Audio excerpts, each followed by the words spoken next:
Namaste Starlights, and welcome back to another video. If you're new here, my name is Kamala and I am a human.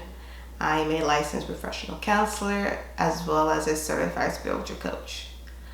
So before I start this video, I wanted to put a trigger warning.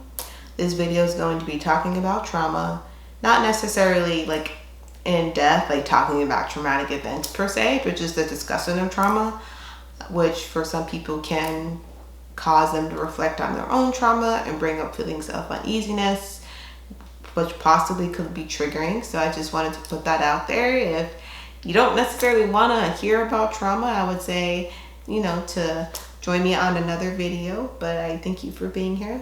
But if you feel comfortable to move ahead, then keep watching. So the reason why I wanted to talk about trauma in particular is because June is post-traumatic stress disorder month, or PTSD awareness month. And I have my handy dandy notebook here. So I've written down some facts and I want to kind of dive into what is trauma, what does it look like, and also talk about it from a spiritual and mental health perspective, as well as my own perspective. And also talk about CPTSD as well, which is complex post-traumatic stress disorder. So starting off with some facts here. So PTSD affects about 3.5% of US adults every year. It normally or tends to affect people who identify as women more than people who identify as men. And now with most mental health diagnosis, it centers around a cluster of symptoms, right? So with PTSD, it's well known for having flashbacks, maybe also distressing dreams or nightmares recalling the event. There could be avoidance or just trying to not come in contact with anything that reminds you of the traumatic event. It could be people, places, things, sensory, things of that nature, all of the above. With PTSD, there can be trouble recalling the traumatic event in question. So that's usually a result of our brain's defense mechanism that kicks in and doesn't allow us to recall fully what happened. So sometimes there can be some slight amnesia regarding the trauma. Negative worldview.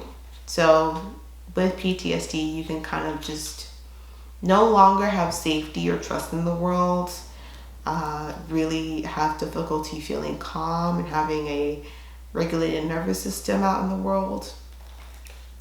And that leads to the next part, which is hypervigilance. So always feeling on edge, always scanning, always preparing for maybe the next threat. Your nervous system doesn't feel like it can ever truly relax. So with PTSD, in the DSM, I believe it's like a 3-month period where you have to have these symptoms before being formally diagnosed. If you have symptoms and it's less than 3 months, then it is what is called acute stress disorder in the DSM. So PTSD usually is centered around a single event. You could have multiple events of trauma that happen to you and have PTSD as a result. Looking at it from like a DSM diagnostic perspective, it's like one event has happened, right? So we'll kind of go with that for now. So this could be an act of war, it could be abuse, it could be a natural disaster, a car crash, anything and everything in between. So this leads us to the discussion of big T trauma versus little t trauma. Now, it's very easy to invalidate our trauma if we feel like it's not big enough. If we feel like, oh, this shouldn't have bothered me. There's other people who have gone through worse. So there is what is known as big T trauma, which is what people see and know as trauma. So all the stuff I listed before, with the violence and the abuse and the, car crash, threat to life, to safety, things of that nature. And then there is what is known as little t trauma. Now, just because it's big T and little t doesn't mean, once again, that it's more significant than the other, that the big T trauma matters more because it's big T. Trauma is trauma at the end of the day. So little t trauma is, maybe a breakup of a relationship. Could be the death of someone. That can also be a big T trauma. Maybe losing a job could be traumatic and affect our nervous system. Being a witness to something could once again fall under big T trauma, but could also be little t trauma as well. So little t traumas are more or less the traumas that can happen to people but aren't as known about or aren't seen necessarily as trauma. Trauma is this. Trauma isn't what happened to you, but trauma is how you respond to it. And I think that's important to realize because, once again, we can validate our trauma if it doesn't feel like it's big enough. So it's not what happened. It's how our nervous system responded to it and how we felt about it that makes it trauma. So this kind of segues to CPTSD, which is also known as complex PTSD. You will also hear CPTSD referred to as childhood PTSD. I will commonly call it complex PTSD because I believe that it could stem past childhood. However, childhood is obviously pretty formative, and trauma can affect us much more as a child. And a lot of CPTSD can stem from childhood, but I still call it complex PTSD. So CPTSD, unlike PTSD, which is centered around one event, CPTSD is a series of traumatic events that has happened, usually in succession. So childhood abuse of any kind or neglect, maybe a pattern of bad relationships, right? That's what makes it different from PTSD, is that it happens over and over and repeats itself. So that repetition, right, ends up more or less dysregulating our nervous system. We have to go through that stuck kind of in this hypervigilance. Like there's no release when you have chronic PTSD, in the sense that the trauma keeps happening, right? Like there's no break from it. With CPTSD, that can look like having difficulty regulating emotions. So once again, with kind of that, with our nervous system being stuck in that hypervigilant, like that switches on all the time, it really makes it hard to regulate our emotions. So our emotions can feel quite big, and it could be hard to get back to baseline. With that, we have a negative self-view. So similar to PTSD with maybe the negative worldview, CPTSD usually stems from self, right? So feelings of worthlessness, maybe there's self-harm, maybe there's suicidal ideation, just a general feeling of not being good enough. With CPTSD as well, there can be dissociation. And this can also happen in PTSD though, like when someone's having a flashback. But with CPTSD, there can often be a detachment, and dissociation is separated into derealization, which is a disconnect from oneself, and depersonalization, which is a disconnect from our environment. And then the last kind of prominent part of CPTSD is difficulty with relationships.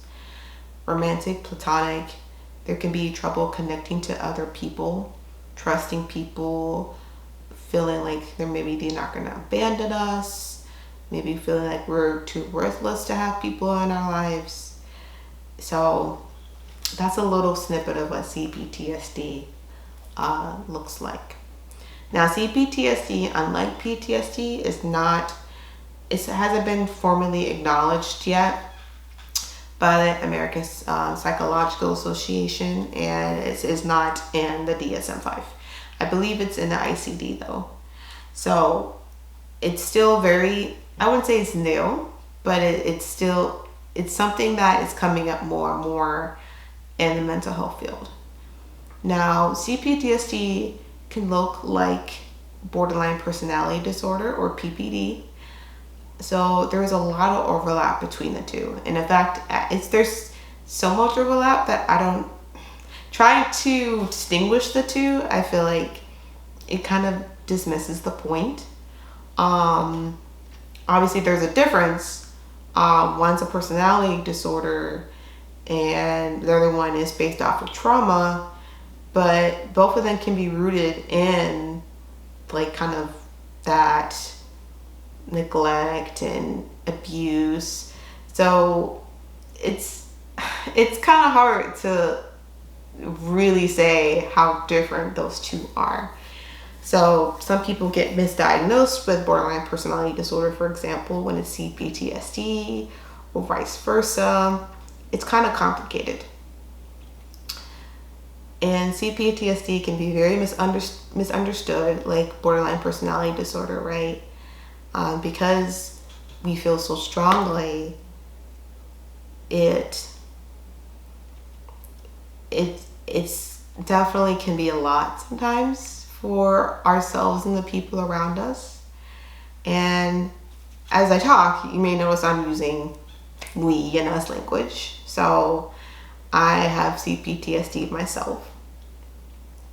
And I didn't learn or figure out that that was a thing until probably in my mid-20s, when I finally got a therapist who was knowledgeable about CPTSD herself.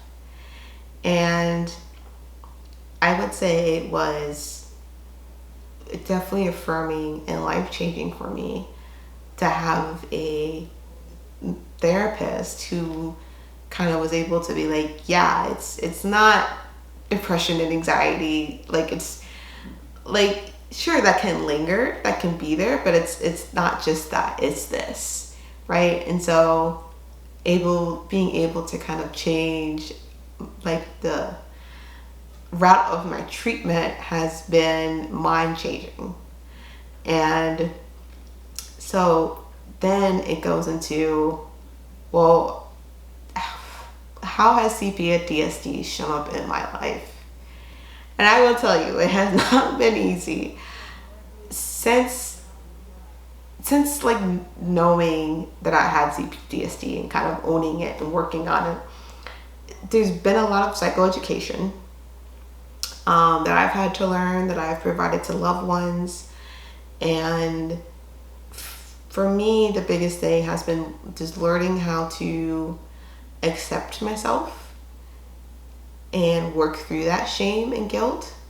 So there's this book, and it is by a licensed marriage and family therapist. I believe his name is Pete Walker, and the book is called CPTSD Surviving to Thriving. I think that's what the title is. And I read the book, and what the book talks a lot about is the shame and guilt that can be associated with PTSD, CPTSD, and that we get caught what is often called shame spirals. It's a lot of shame that comes up all the time about things, and how to get out of those shame spirals and really just kind of be able to sit with and validate our own emotions. So this ties back into the nervous system. And when you have CPTSD, your nervous system is more or less probably dysregulated all the time. And it's a very uncomfortable feeling. And that's what can lead to the emotional dysregulation and like just hypervigilant, the feeling on edge all the time. So I could talk about what's helped for me and what's helped for the clients I've worked with. Everyone's subjective, and what may work for one person doesn't work for all. But for what I've learned during this journey, trauma is such a physical thing. We hold it in our bodies. So talking it out and talking through the trauma is helpful. It helps to be able to own your story and also rewrite the narrative of your story. It only gets you so far. The rest of the half has to be some sort of physical component. So what I've done that's helped for me first is having some sort of mindfulness practice. So mindfulness is more or less a state of being present. And you can practice mindfulness through meditation, progressive muscle relaxation, yoga, having some sort of breath work exercise. So for me, I have a meditation practice that I do. I won't necessarily lie and say it's consistent. I do what I can, at least for a couple minutes every day. What has also helped me a lot with this process is yoga. Yoga is amazing at releasing what is trapped in the body. So on YouTube, you can find trauma-informed yoga instructors who share videos, and that has, once again, like propelled my healing tenfold. Being able to just get into those parts that have been trapped physically and release them. It's been phenomenal. So definitely I would recommend having some sort of yoga practice if you can. Another thing that's also helped me a lot is, it's called EFT tapping. I think it's emotional freedom technique tapping. So tapping more or less focuses on certain parts of our face, right? So, and we just apply light pressure to certain points. It's more or less kind of a modified version of acupuncture in a way, or acupressure. And doing this tapping, right, it helps to re-regulate our nervous system. So there's this app that I use, and I'm not even sponsored. It's called Tapping Solutions, and it's by this guy named Nick Ortner and his wife, Jessica Ortner. And I would highly recommend it. There's a free subscription, and there's some tapping you can do even if you don't have a paid subscription. And then if not, there's always YouTube. There's always resources out there. But tapping has been phenomenal in my healing process as well. So that's the important thing, is having some sort of physical outlet. As well as when it comes to cognitively, journaling has been helpful. So rewriting one's story from a strange perspective. And it's hard to get to that place. And there is a lot of negative connotation around the victim mindset, about how people shouldn't be the victim or, see themselves as the victim. But what happened, and that can't be changed. And I think it's okay to feel that. At some point, working through that and getting to a point of, this happened to me, how do I move forward, right? So there's this concept called radical acceptance. And radical acceptance more or less says that you don't have to like what happened. Don't have to like it. Or the person. If you're trying to practice radical acceptance of a person, you don't have to like the person. You don't have to like what happened. You don't have to forgive the person. And I think that's the biggest thing, is that we think we have to forgive. And for some people on their journey, they feel like they have to, and that's valid. But you don't. If we learn to accept what happened, that propels the healing, right? If we no longer feel resistance or have resistance towards the traumatic events that happen to us, that is what allows us to move forward. Radical acceptance is, once again, not easy. It can take a lot of time to get to a place where you're like, this is what happened to me. And accepting that. Traumatic events can happen to you, but you're not your trauma. That is something I've had to come to adapt for myself. And it is hard, y'all. When I say it is hard, and once again, I'm speaking from someone who is a mental health professional herself, as well as someone who also has a history of trauma. It is hard. It is not easy. And I want to validate anyone who is on their healing journey, who is trying to heal from the trauma they've been through and not let it define them. It is not easy. And sometimes we don't have people in our lives who have patience or understanding. And that gets hard too, and that feels lonely and isolating. So I want to say that I get it.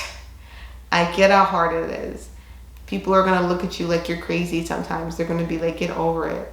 They may feel like you're too much if you have a dysregulated moment. But at the end of the day, giving yourself grace and gratitude for just trying and being on this journey, right? It's a work in progress. Every day you have to put in a little bit of effort. And some days, once again, aren't gonna look perfect. Regression is a thing, right? In the stages of change, yes, we make progress, but we also go backwards too. And I don't think that's talked about. And I think that is okay, right? You can have a couple of weeks full of feeling dysregulated and then have a triggering moment and then go right back to where you started. And that may happen, but that's okay. For me, what has helped once again is looking at things from the perspective of what can I do to take what I've been through and help other people. Hence, I am a therapist, I am a coach, right? And it's comforting to know that it's, even though I've been through these events, I'm trying to do good from it. So for anyone who's on this journey, PTSD, CPTSD, I see you and I hear you and I know the work you're doing. It is not easy, but definitely find support, whether it gets a trusted family member or a friend or a therapist.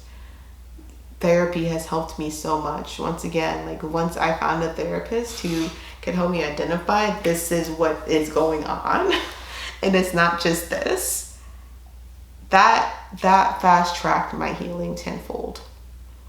So find some somatic or physical practice if you can. But I share all this, Starlight, to once again just share that you're not alone in all this, and it's not easy. So if you ever need any support, you could always turn to one of my videos, or if you have any questions about how else to see PTSD show up or look like, let me know. But yeah, I think that's kind of it. So for those PTSD and CPTSD warriors out there, I hope you have a life that is worth living. You got this. So, Starlight, with nothing else, thank you for watching this video. And as always, may you be happy, may you be healthy, and may you be free. Namaste.